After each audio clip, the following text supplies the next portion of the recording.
चैतन्य पाठशालामा कक्षा 7 मा अध्ययन गर्ने हाम्रो प्यारो भाइ उमेश यस विद्यालयको आदर्श विद्यार्थी नेपालमा हुन लागेको यो सारेगामा पब्लिकेसनमा पहिलो चरण दोस्रो चरण पार गरेर विभिन्न अडिसनहरू पार गरेर चाहिँ अब राजधानी काठमाडौँमा प्रस्थान हुँदैछ। हामीलाई निकै खुसी लागेको छ हाम्रो विद्यार्थी यहाँसम्म पुगेको छ र यहाँ साथीहरूले उमेशको साथीहरूले पनि उसलाई शुभकामना दिँदैछन्। भाइको एकदमै उज्जवल भविष्यको कामना विद्यालय परिवार गर्दछ। शुभकामना छ।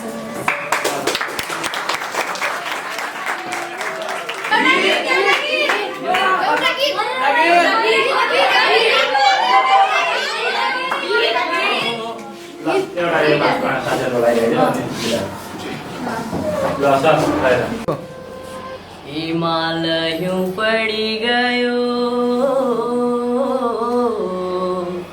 काछै डाफ्या चरी बसी गयो कलीको माया